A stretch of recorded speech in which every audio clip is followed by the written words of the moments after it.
साथियों नमस्कार, कैसे हैं आप सब लोग? मज़ामा, केम छो, कैसा आहिस? मेरा नाम है डॉक्टर जिनेश सोनी, मैं पेशे से एक डिफेंस लॉयर हूँ। आज की क्लास में हम पढ़ेंगे प्रिवेंशन ऑफ करप्शन से जुड़े कुछ महत्वपूर्ण मुद्दों को। हम लोग चर्चा करेंगे आज 94 बीएनएसएस पे, चर्चा करेंगे preservation of CDR and call location पे, चर्चा करेंगे डिफेंस पर्सपेक्टिव या पॉइंट ऑफ व्यू से। ये टॉपिक या अध्याय काफ़ी इंपॉर्टेंट है यदि आप पैरवी कर रहे हैं एज एन अक्यूज्ड या आप अक्यूज़ के काउंसिल हैं।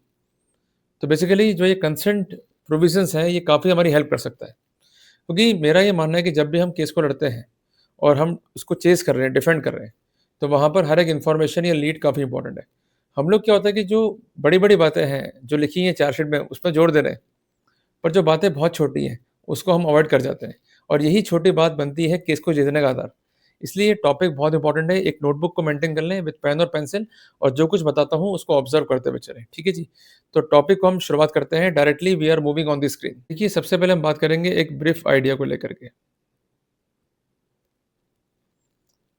जैसे कि मैंने आपसे कहा भी कि अगर केस को आप डिफेंड कर रहे हैं, तो हर एक लीड और इन्फॉर्मेशन का महत्व है। एक छोटी इन्फॉर्मेशन, एक छोटी लीड, केस का रुख जो है मोड़ सकती है। इसको जो है आप नोट डाउन कर लीजिए। जो 94 है बीएनएसएस का, ये 2 बातें करता है। पहली बात तो है प्रिज़र्वेशन और दूसरा है प्रोडक्शन। तो कुल मिला करके जो सीडीआर है, जो कॉल लोकेशन है, जिसको हम टावर लोकेशन भी कहते हैं, या ऐसा कोई डेटा जो कि महत्वपूर्ण है किसी केस में, जिसके बेसिस पे आप अपना डिफेंस वर्जन स्टैंड कर सकते हैं, उसे कंसर्न कोर्ट या पुलिस मंगवा भी सकते हैं या उसे प्रिज़र्व भी कर सकते हैं। पर हमें क्या प्रेयर करनी है? सिर्फ़ प्रिज़र्वेशन की। अगर हम लोग प्रेयर करेंगे प्रोटेक्शन की, तो कोर्ट उसको डिसअलाउ कर देगा। क्योंकि इस बिंदु पर एम्पल जजमेंट है, ऑनरेबल दिल्ली हाई कोर्ट का भी है, कर्नाटक हाई कोर्ट का भी है, जो ये कहता है कि you must make the prayer for the preservation. ये आप नोट डाउन कर लो, ये महत्वपूर्ण सिनेरियो है, जो मैंने आपको क्लियर कर दिया है ब्रीफ के अंदर। अब थोड़ा-सा अपन चलते हैं आगे, कि जब भी हम ग्राउंड्स को प्लीड करेंगे, सेक्शन 94 बीएनएसएस के तहत, तो हमें क्या-क्या पर्सपेक्टिव को ध्यान में रखना होगा। सबसे पहली बात, हमें एस्टेब्लिश करना है अपना इनोसेंस। कारण क्या है कि जो मामले हैं पीसी एक्ट के, खासकर बात मैं कर रहा हूँ धारा 7 पीसी एक्ट की, तो वहाँ पर हमारे खिलाफ प्रिजम्पशन है धारा 20 पीसी एक्ट का। तो प्रिजम्पशन को रिब्यूट करने के लिए हमें हर एक अपॉर्चुनिटी मिलनी चाहिए, क्लियर है? अगर सीडीआर होगी या कॉल लोकेशन होगी, तो अक्यूज़ ये शो कर पाएगा कि जो परिवादी है या जो कंसर्न टीम मेंबर हैं, जिस समय जिस स्थान में बताए गए थे, उस स्थान पे और उस समय पे वहाँ उपलब्ध नहीं थे, क्लियर है? इसके अलावा ये स्पष्ट कर पाएगा कंसर्न अक्यूज़्ड कि जो परिवादी है, ये मिला हुआ है एसीडी की टीम से और लगातार जो है टच में है कंसर्न एसीडी की टीम के, क्लियर है? क्योंकि कई बार ऐसा होता है कि 1 महीना पहले या 2 महीना पहले भी टच में होता है कंसर्न परिवादी।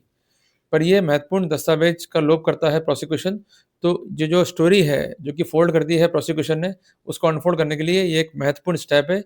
इसको जो है आप नोट डाउन कर लीजिए। दूसरा हमारे पास ग्राउंड क्या होता है कि कई बार ये कहना होता है कंसर्न प्रोसिक्यूशन का कि अक्यूज़ ने फ़ोन किया परिवादी को और फ़ोन पर जो है डिमांड करी। जबकि सीडीआर में ऐसा कोई फ़ोन कॉल जो है दिखाई नहीं देता है, there is no phone call. तो इसका मतलब जो उनके फैक्ट्स थे, वो कॉरबोरेट नहीं हुए, क्लियर है? तो इसका अपने को फ़ायदा मिल जाएगा। इसके अलावा एक बात नोट कर लीजिए, कई बार ऐसा होता है कि परिवादी जो है लगातार फ़ोन कर रहा है अक्यूज़्ड को। अक्यूज़्ड कोई फ़ोन नहीं कर रहा है परिवादी को। तो ये शो करता है कि किसका ओवर एक्ट है, परिवादी का या अक्यूज़्ड का, तो वहाँ पर भी ये डॉक्यूमेंट जो है हमारे लिए सहायक है। नोट डाउन कर लिया? चलें आगे। देखिए सबसे इम्पोर्टेंट बात कि जो टेलीकम्युनिकेशन है, ये डेटा को रिटेन करता है फॉर 1 ईयर या फॉर 2 ईयर। अब ट्रायल के स्टेज पे खुलासा हुआ कि जो कंसर्न परिवादी है उसकी लोकेशन कहीं और थी या कि जो कंसर्न टीम है उनकी लोकेशन कहीं और थी, तो उस समय कोर्ट अगर ऑर्डर करेगा भी टू प्रोड्यूस अ डॉक्यूमेंट, तो एविडेंस जो है मिलेगी नहीं। तो महत्वपूर्ण साक्ष्यों को प्रिजर्व करने के लिए ये एक महत्वपूर्ण स्थिति है। जिस कारण से भी इसे एज़ अ टूल जो है यूज़ किया जाता है। इस चीज़ को भी आप जो है नोट डाउन कर लीजिए। चौथी बात है कि अक्यूज़ को जो है अधिकार है फेयर प्रोसीडिंग का। ये पार्ट एंड पार्सल है आर्टिकल 21 का। तो ऐसे सिनेरियो में भी ये जो कंसेंट डॉक्यूमेंट है उसका प्रिजर्वेशन महत्वपूर्ण है। ये आप नोट डाउन कर लीजिए, फिर अपन चलते हैं आगे। इसके अलावा ये टूल है to test the credibility of the witness. Witness कहता है कि मैं 9 बजे एसीबी कार्यालय में था और मैं ट्रांसक्रिप्शन की प्रोसीडिंग में पार्टिसिपेट कर रहा था। ये तो हो गया फैक्ट। पर जो टावर लोकेशन है 9 बजे की वो आ रही है कम से कम 10 किलोमीटर दूर। तो इसका मतलब जो ये प्रोसीडिंग्स हुई है या जो दिखाई गई है प्रोसीडिंग उसमें क्या पैदा हो रहा है संदेह। तो ultimately what we will get the benefit to show कि विटनेस जो है क्रेडिबल नहीं है, विटनेस जो है झूठ बोल रहा है। क्लियर बात है? तो एक एग्जांपल लिया हमने समझाने के लिए आपको। और इसके अलावा अगर लगातार कम्युनिकेशन में है परिवादी एसीबी के ऑफिशियल से या एसीबी के ऑफिशियल ने फ़ोन कर दिया आपको, कई बार ऐसा भी हो जाता है। तो बेसिकली वी में शो दैट कि प्रोसीडिंग्स जो है विथ बायसनेस है, प्रोसीडिंग्स जो है प्लान्ड है। देखिए हमें हमारा डिफेंस प्रूव नहीं करना है बियॉन्ड रीजनेबल डाउट, हमें संदेह क्रिएट करना है। जो हमारा डिफेंस है उसका क्या होना चाहिए इफेक्ट प्रोबेलाइजिंग। इसलिए ये एप्लीकेशन जो है काफ़ी इंपॉर्टेंट है, इस चीज़ को जो है आप नोट डाउन कर लो। और मैंने देखा है कई केसेस में, मैं दावे से कहता हूँ 90% अक्यूज्ड ये जानते ही नहीं कि डिफेंड करना कैसे है। जो मामले होते हैं एसीडी के उनको। ये लोग क्या करते हैं कि डिफेंस को जो है साबित करने में लग जाते हैं और डिफेंस को साबित ऐसा करते हैं जैसे ये केस को लड़ रहे हो। अरे भाई केस प्रोसिक्यूशन का है, केस आपका नहीं है, आपको केवल एक संदेह पैदा करना है उसमें। उदाहरण के लिए ए कहता है कि बी ने पैसे माँगे। बी कहता है कि जिस समय, जिस जगह मैंने पैसे माँगे, मैं उस जगह पे उस समय था ही नहीं। तो ये क्या हो गया बेसिकली एक डाउट। अब वास्तव में बी वहाँ पर था। इस बारे में जो बी का स्पष्टीकरण है, सबसे पहले खंडन करना पड़ेगा उसको और उसके बाद ए को ये प्रूव करना होगा बियॉन्ड रीजनेबल डाउट कि वास्तव में बी वहाँ मौजूद था। इसके लिए we need a corroborative evidence with consistent effect. अगर ये नहीं है then definitely we could have the benefit. हम सब जानते हैं कि डिमांड जो है मस्ट है, एक्सेप्टेंस जो है मस्ट है, पर इसके बीच में जो कड़ियाँ हैं, उन कड़ियों को कई बार प्रोसिक्यूशन स्पेसिफिक नहीं करता है। तो जो कंसेंट डॉक्यूमेंट है सीडीआर या टावर लोकेशन, उससे कई बातों को अनफोल्ड किया जा सकता है। क्लियर है?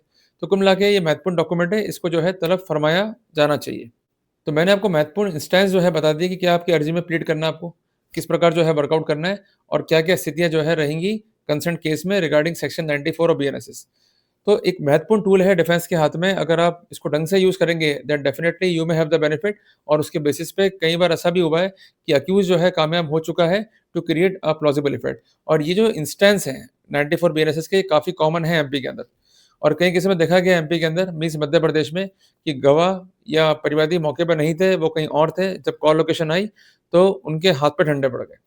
तो इसलिए घबराएँ नहीं, ये टेक्निकल मामले हैं, बहुत सावधानी के साथ आपको जो है लड़ना होगा।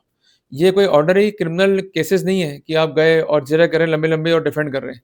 एक-एक जिरह, एक-एक पॉइंट काफ़ी महत्वपूर्ण है। तो जिरह में आप क्या पूछ रहे हैं, क्या फैक्ट्स को रख रहे हैं, किस तरीके से प्रोसीड कर रहे हैं, ये सब कुछ डिपेंड करेगा कि in which manner you are going to present your case. इसलिए बहुत ही आपको एक्सपर्ट यहाँ पर काउंसिल चाहिए, जो इन चीज़ों का जानकार हो, ढंग से आपकी बात को समझ सके और जो आपकी नीड है, जो आपकी वांट है, उसके अकॉर्डिंगली केस को प्रोसीड कर सके। तब तो रास्ता निकल जाएगा। अगर ढंग से प्लीड नहीं करा, तो आप सक्सीड नहीं हो पाओगे, अल्टीमेटली मारे जाओगे। इसलिए अगर चाहते हो आपका अपना बेनिफिट हो, तो योग्य वकील से पैरवी करो, योग्य वकील से ड्राफ्टिंग करो ताकि आपको दिक्कत ना हो और आप इफेक्टिवली केस में जो है पैरवी कर सकें। क्लियर है? जल्दी मिलेंगे एक नए अध्याय में। टिल देन जय श्री राम।